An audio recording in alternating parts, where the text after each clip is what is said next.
Le producteur du film est Je suis deg, j'apparaît pas dans le générique, je crois. Il fallait sans doute mettre un peu plus de C'est vrai. thunes. Allez, Alors qu'il y a plus de temps, t'as pourtant au moins été 400 radin. ou 500. Bonjour. C'est moi Orson Welles. J'aime pas trop les voleurs et les fils de pute.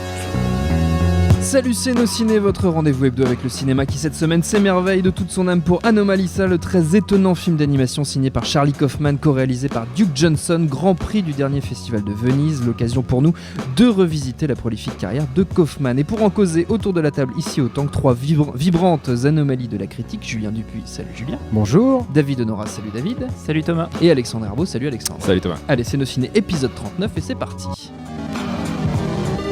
Monde de merde. Pourquoi il a dit ça? C'est ce que je veux savoir. Anomalisa, rarement un film aura aussi bien porté son nom tant dans son fond que dans sa forme. Porté par une animation virtuose, le film nous entraîne sur les pas de Michael Stone, auteur de livres de développement personnel dont la voix est assurée par David Thewlis, un personnage embourbé dans une vie qui n'a plus trop de sens pour lui, au point que tous les visages autour de lui finissent par se ressembler jusqu'à ce qu'il croise la route de Lisa, doublée par Jennifer Jason Leigh, une femme qui immédiatement le fascine et avec laquelle il envisage de refaire sa vie. Dit comme ça, l'histoire a l'air banale, mais c'est sans compter sur un onirisme et une fantaisie rare qui entraînent l'ensemble vers l'excellence. Sorry, I grabbed your hand. It's okay. It's a reflex. But I don't like to fly. I said it's okay. You can let go now, though. Et je le redis, Kaufman n'est pas tout seul aux commandes d'Anomalisa, même si le script est quasi identique à la pièce de théâtre qu'il a écrite et dont il est tiré. Il a co-réalisé le film avec Duke Johnson. Qu'est-ce qu'on pense du résultat autour de la table, Julien ? C'est formidable, c'est une expérience totalement atypique, Anomalisa, qui peut un petit peu faire penser à certains films de Bill Plympton, par exemple, sur certains éléments. Mais c'est surtout effectivement ce choc entre le naturalisme à la fois de l'histoire, en tout cas dans ses deux premiers tiers, on va dire, et le procédé d'animation image par image, dont il faudrait peut-être qu'on parle un petit peu tout à l'heure.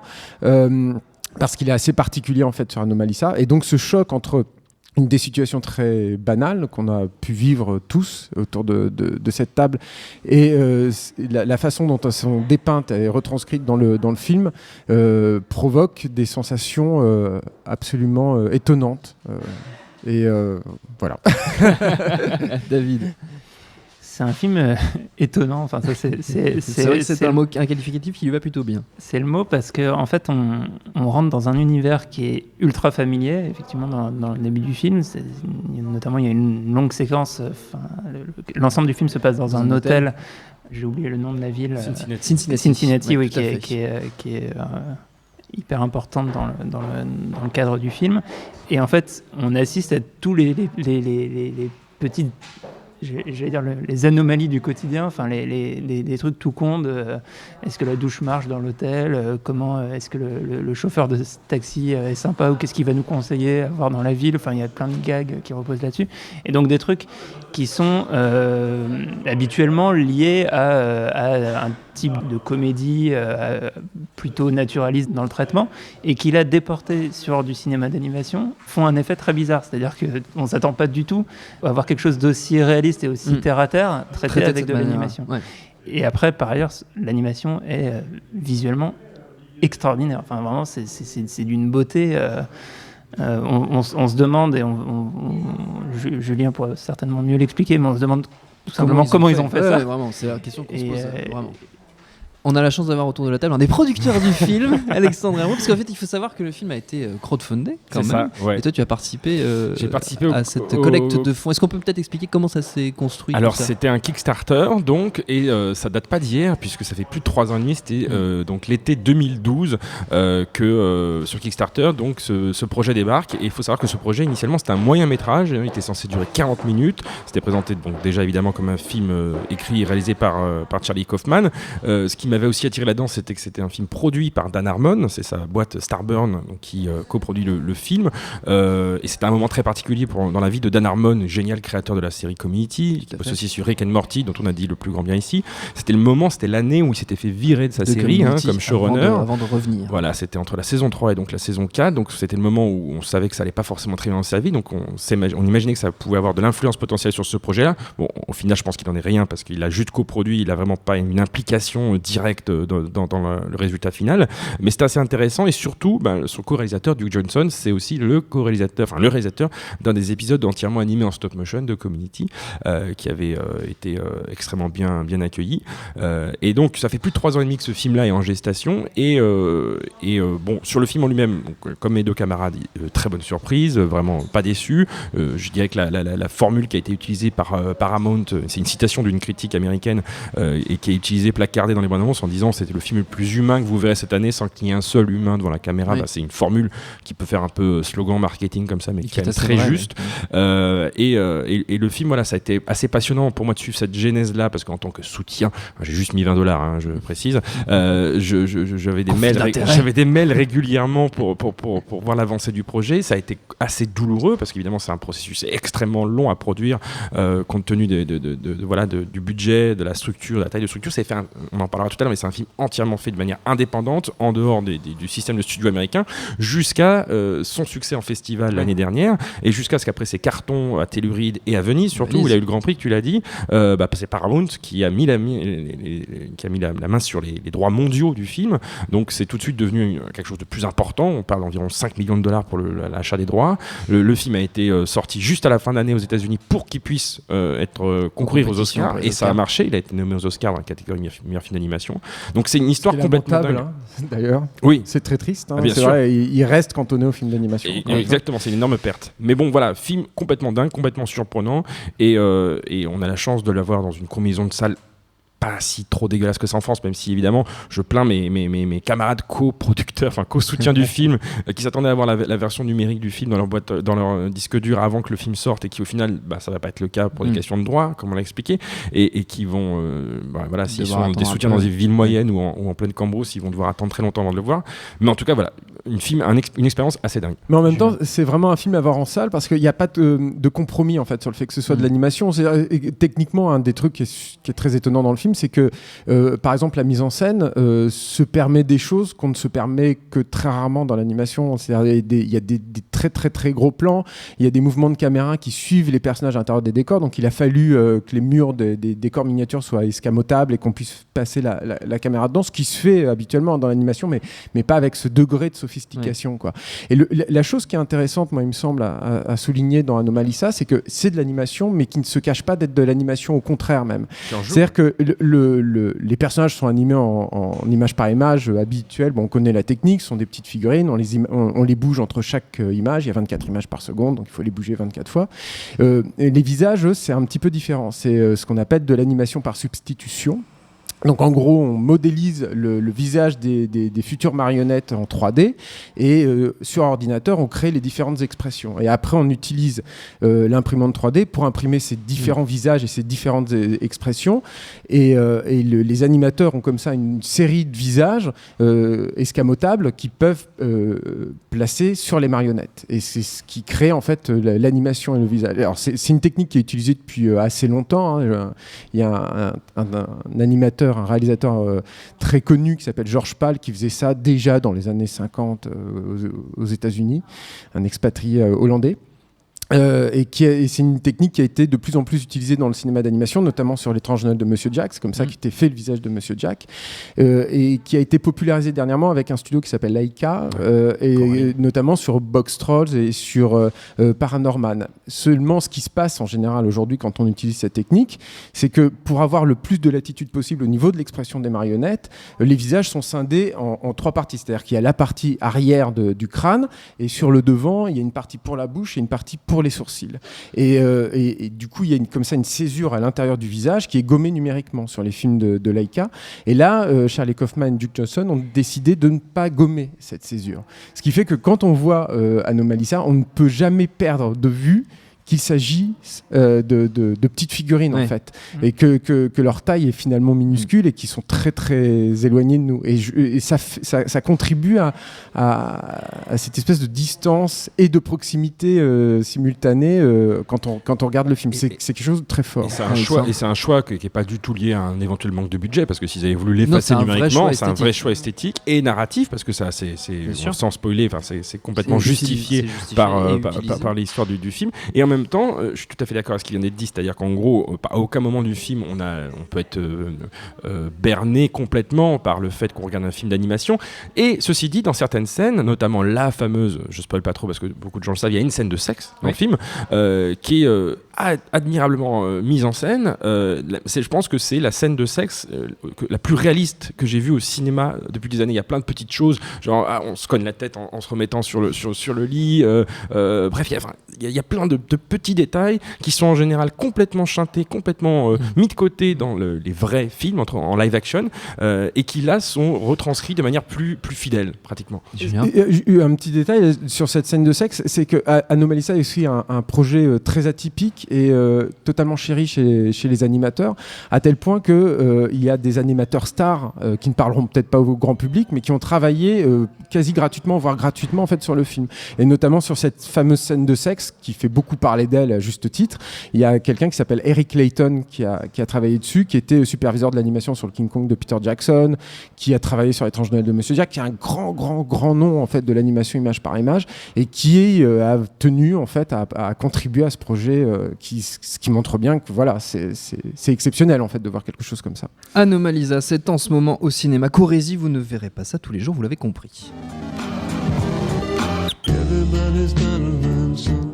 En une quinzaine d'années, Charlie Kaufman est devenu une légende du cinéma intello-américain qu'il prend pourtant un malin plaisir à retourner dans tous les sens avec des scénarios et des films qui brassent les thématiques habituelles du ciné d'auteur, quête d'identité, relations amoureuses bancales, inadaptation à la vie en général, mais en les bousculant avec une bonne grosse dose d'imaginaire. Il l'a fait aux côtés de Michel Gondry dans Eternal Sunshine of the Spotless Mind notamment, ou de Spike Jonze dès 1999 avec Dans la peau de John Malkovich, ou en solo avec son premier film comme réalisateur en 2008, l'excellent et trop peu connu Synecdoche New York. Afraid I'm gonna die. Anything else? I don't know what's wrong with me, and I want to do something important while I'm still here. That would be the time to do it, yes. Où l'on retrouvait notamment le regretté Philip Seymour Hoffman. La carrière de Charlie Kaufman, quel regard portait dessus, David ? Il y a un aspect qui est intéressant. Alors, je ne sais pas si c'est une question de chance ou plus le talent de bien s'entourer. C'est que dans ce qu'il écrit, à chaque fois, il a pu avoir en face les bons choix esthétiques et surtout les choix esthétiques adaptés à ce que veut raconter l'histoire. Dans Anomalisa, on en a déjà largement parlé, l'animation est un vrai choix esthétique, oui. Et en plus c'est un choix esthétique qui se justifie par le récit et qui permet, se met au service de l'histoire, vraiment. Qui permet de faire des choses qui n'auraient pas fonctionné en live. Il y a notamment un jeu sur la voix vaut mieux de ne pas trop le détailler, mais disons qu'il n'y a que 3 acteurs qui font les voix autour. Mais qui crée une étrangeté un peu au début du film, le temps qu'on réalise ce qui est en train de se passer.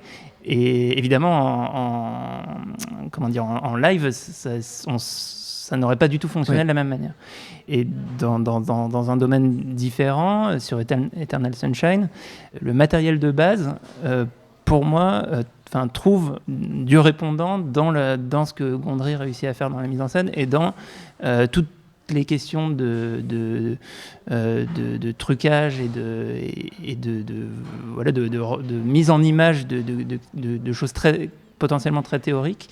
Et voilà, cette rencontre entre des histoires et des récits qui ont toujours rapport avec la psyché et des aspects très complexes à exprimer par des mots, trouve avec les réalisateurs qui ont travaillé sur ces scénarios une vraie mise en forme complètement singulière dans le cinéma américain.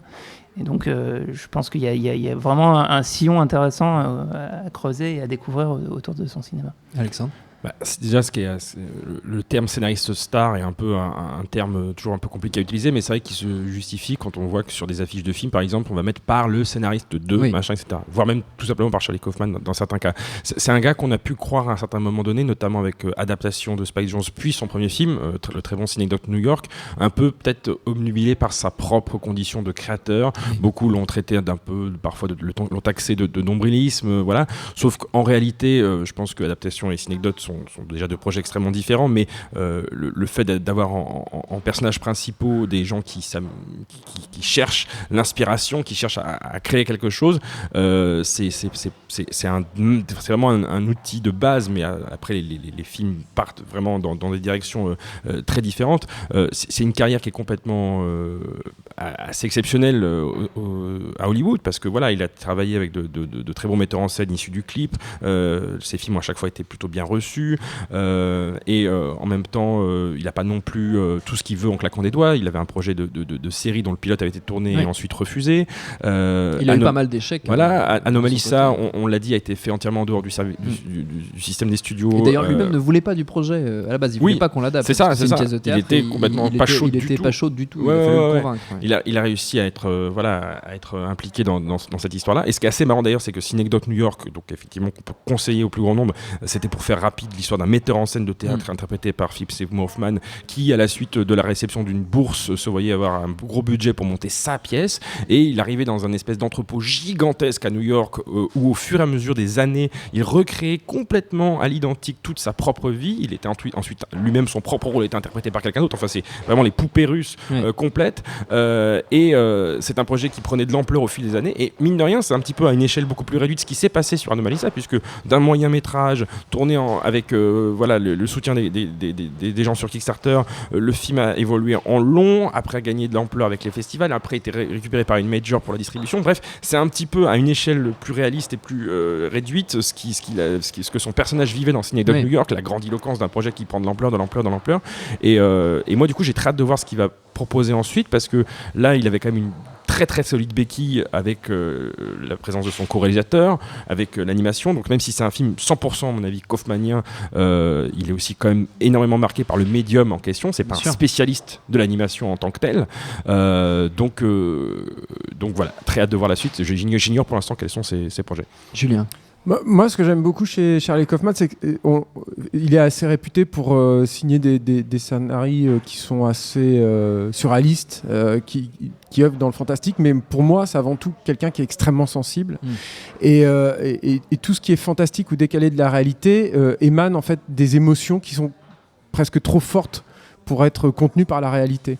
Et je trouve que c'est là en fait sa force. C'est-à-dire qu'on se retrouve du coup dans un mouvement de va-et-vient où à la fois l'émotion qui est vraiment réelle, vraiment authentique, s'exprime à travers des choses qui sont complètement factices et fantastiques. Mais en général, lui, il a l'intelligence de se nourrir à nouveau de ces éléments fantastiques. C'est-à-dire que c'est pas seulement un outil, ça devient aussi une finalité pour revenir au sentiment authentique. Voilà. Donc il y a comme ça, et c'est encore une fois dans Anomalisa, c'est totalement ça. C'est-à-dire que il utilise le médium animation pour exprimer un mal-être ou une gêne vis-à-vis des autres, vis-à-vis de l'amour, vis-à-vis des égarements de soi-même également, et tout ce qui tourne autour de l'identité notamment. Mais l'animation fait partie, est intrinsèquement liée à l'histoire et à la façon dont il la raconte. Il est inimaginable aujourd'hui, je sais que évidemment on l'a dit, mais initialement Anomalisa était une pièce de théâtre, c'est une pièce de théâtre, oui. Mais c'est difficile à concevoir. Oui. Pour moi qui n'ai pas vu la pièce de théâtre et qui n'ai vu que le film, c'est très difficile de se dire mais attends, il a pu raconter cette histoire autrement. La pièce de théâtre, de mémoire, je ne l'ai pas vue non plus, donc, parce qu'elle a été donnée je crois qu'à New York, mais le concept était déjà à la base hyper original. Bizarre, oui. C'était en gros, il n'y a pas de décor, c'était les mêmes acteurs, et ils lisaient, c'était un peu façon pièce radiophonique, voilà, en gros. Et même la scène de sexe était tournée, était jouée, un acteur de chaque côté de la scène, et il ne faisait que parler en fait, pendant la scène. C'était déjà très. C'est marrant de se dire que le même matériau de base, le même texte, parce que c'est quasiment ça, je pense qu'il y a assez peu il n'y a pas eu de changement majeur, peut être adapté dans deux configurations très originales et très très très éloignées l'une de l'autre. Je sais pas ce qu'il va faire la prochaine fois, peut-être un truc en réalité virtuelle sur Oculus Rift. ça prouve bien que tout ça c'est organique en fait. Ouais, il n'y a rien de fabriqué en fait. Il y a quelque chose de définitivement authentique en fait chez Charlie Kaufman, et je pense que c'est ça en fait qui rend son cinéma si touchant. Allez, avant de se quitter, on prend le temps pour quelques recommandations, une chacun, c'est la règle, si possible liée à l'univers de Kaufman dont on parlait à l'instant. David. Alors moi j'ai une reco qui m'avait été faite à l'époque. En fait j'ai vu le film il y a un petit moment maintenant à Venise. Genre, je suis allé à Venise, quoi. Genre. Et en sortant de la salle, j'avais pas du tout suivi comme Alex le projet avant. Je savais pas trop à quoi m'attendre. En sortant de la salle, j'avais été notamment marqué par la scène de sexe et j'avais tweeté que je venais de voir la plus belle scène de sexe entre poupées animées que j'avais jamais vue de ma vie. Et on m'avait répondu: ah bon, c'est mieux que dans Team America, que je n'avais pas vu à l'époque et que j'ai vu depuis, qui est dans un autre genre. On peut le dire. Comme contre-exemple d'ailleurs pour les animateurs sur Anomalisa. Et qui, alors pas seulement la scène de sexe, mais l'ensemble de l'animation sur l'ensemble de l'animation, c'est nettement moins beau et moins c'est moins des bien. marionnettes, C'est plus potache, on est dans des marionnettes, etc.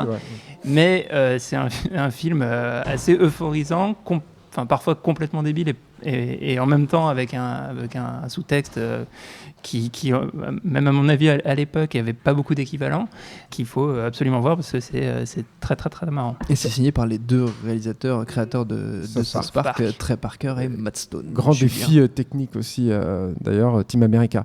Moi, je vais rester sur Anomalisa et je vais vous conseiller d'aller voir sur Internet, c'est assez facile à trouver, le B-roll du film. C'est quoi le B-roll ? Alors, B-roll, ça s'écrit B, tout attaché, R-O-2-L. Et en fait, ce sont des images brutes de tournage qui sont fournies à la presse télé et qui fuitent régulièrement sur Internet. C'est très facile à trouver. Il y a de mémoire, il y a un peu plus de 10 minutes en fait, d'images de tournage brutes du film. Et moi, je trouve que dans l'animation en général et surtout dans l'animation image par image, les coulisses du film sont presque autant magique que le film lui-même, quoi. Et c'est totalement fascinant de voir toute la quantité de savoir-faire nécessaire pour concevoir un film comme Anomalisa. Alexandre.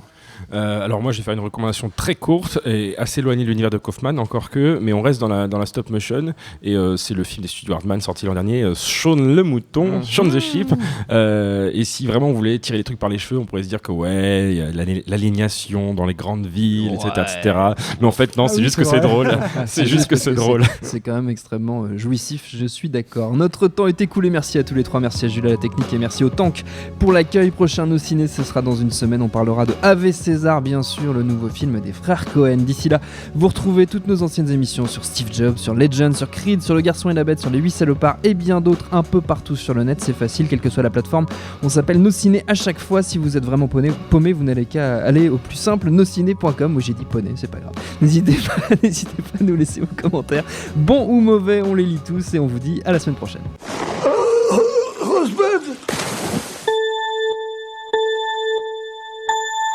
Salut, c'est Jean Z, No Game, c'est votre émission hebdo sur les jeux vidéo qu'on aime. J'adore les phrases dépassants, je pourrais les écouter pendant des heures. Qu'on déteste. C'est horrible, les personnes, moi j'ai l'impression que c'est un simulateur de con, quoi. Ou les deux à la fois. No Game que vous pouvez retrouver sur iTunes, SoundCloud, Deezer, YouTube, Facebook, Twitter. À la semaine prochaine.